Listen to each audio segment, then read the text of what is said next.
Bonjour à toutes et à tous, on ouvre cette revue de presse avec la joie immense des joueurs du FC Nantes. Les Canaries ont remporté la prestigieuse Coupe de France contre Nice en finale. Le jaune de gloire titre l'équipe.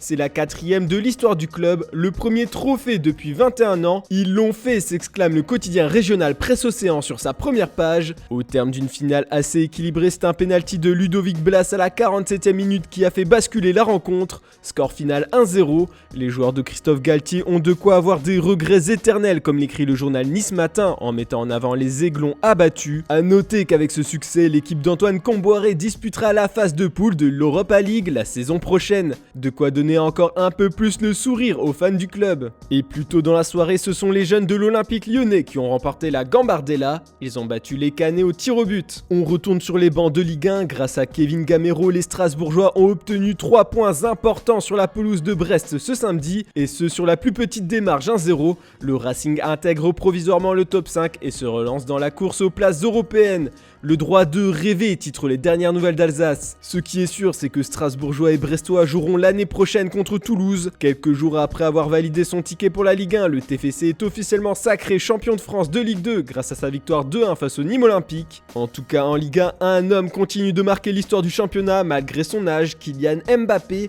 Comme nous le rappelle le Parisien dans ses pages intérieures, l'international français suit les traces de Jean-Pierre Papin, seul joueur à avoir enchaîné 5 fois de suite le titre de meilleur buteur. Cette saison pourrait être le 4e titre d'affilée pour Mbappé. On apprend aussi par le média El País que l'entourage du Parisien aurait été refroidi par l'offre proposée par le Real Madrid, ce qui coince le droit à l'image. Le joueur français souhaiterait toucher plus que seulement 50% des bénéfices liés à ses droits d'image, comme proposé par la Casablanca. Ce point sera le principal sujet de conversation lors de la prochaine réunion entre les deux parties. Direction l'Espagne et plus précisément la Catalogne. À l'occasion de la 35e journée de Liga, le Real Betis recevait le FC Barcelone hier soir. Après un match équilibré, les deux équipes pensaient se séparer dos à dos après des réalisations d'Ansu Fati et de Marc Bartra, mais Jordi Alba en a décidé autrement. Il a offert la victoire aux siens dans les derniers instants, score final 2-1. Les Blaugrana verront donc bel et bien la Ligue des Champions la saison prochaine. Leur place est assurée. Une nouvelle qui ravit les médias de la région. Des champions peut-on lire sur la une de Sport. Une volée en Ligue des Champions pour Mundo Deportivo qui met en lumière le bijou d'Alba. En Andalousie, on accuse le coup. Sans feu, écrit Estadio Deportivo, avec des béticos émoussés. Au Portugal, ça y est, la Primeira Liga tire son champion. Avec 6 points d'avance sur le Sporting à 2 journées de la fin de la saison, le FC Porto n'avait besoin que d'un match nul contre le Benfica hier soir. Les Dragons ont battu les Aigles 1-0 grâce à un but de Sanusi dans les ultimes minutes. C'est donc une mission accomplie, le FC Porto est sacré champion du Portugal pour la 30e fois de son histoire. C'est toute la presse portugaise qui applaudit le champion. Champion peut-on lire sur les unes de Record, Abola, Correio da Manhã, Diario de Noticias, mais encore au Jogo. Il faut avouer que les hommes de Sergio Conceição ont réalisé une saison excellente en championnat. Ils n'ont perdu qu'une seule fois, ont inscrit 84 buts et n'en ont encaissé que 22. On file en Angleterre, coup dur pour les Reds, ils ont été tenus en échec à domicile par Tottenham. Alors certes, Liverpool n'a pas perdu, mais ce match nul à un but partout n'arrange pas la clique de Jürgen Klopp dans la course au titre. Le Daily Mirror salue tout de même le très bon match du roi Luis Diaz. Ils sont leaders provisoires de Premier League à égalité de points avec Manchester City qui affronte Newcastle en fin d'après-midi.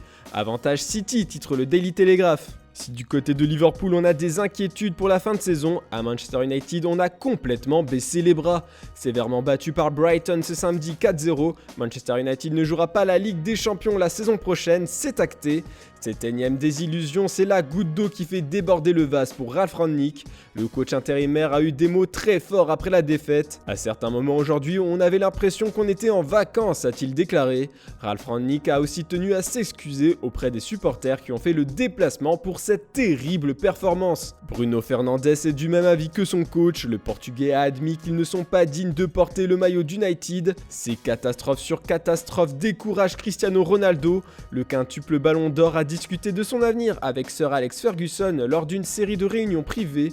Malgré son âge, Ronaldo souhaite jouer autant de matchs que possible et cela pourrait mener à un conflit si le futur coach ne veut l'utiliser qu'avec parcimonie pour préparer l'avenir du club.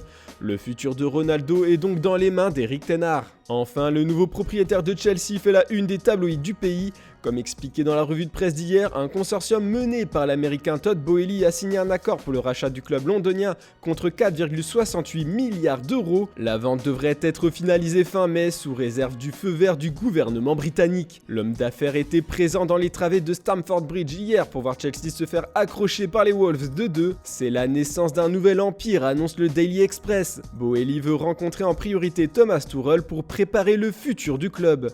Applaudi mais aussi sifflé par le stade londonien, on peut dire que les Blues ont déjà fait part de leurs envies. Sors l'argent, Todd, ont crié à plusieurs reprises des supporters pendant la rencontre. Le mercato risque rapidement de devenir intéressant du côté de Chelsea. Voilà, c'est tout pour ce dimanche. Ne manquez pas à 16h une vidéo retraçant le parcours particulier d'Adama Traoré au FC Barcelone. On se retrouve également demain pour une nouvelle revue de presse. Je vous souhaite une très bonne journée à toutes et à tous.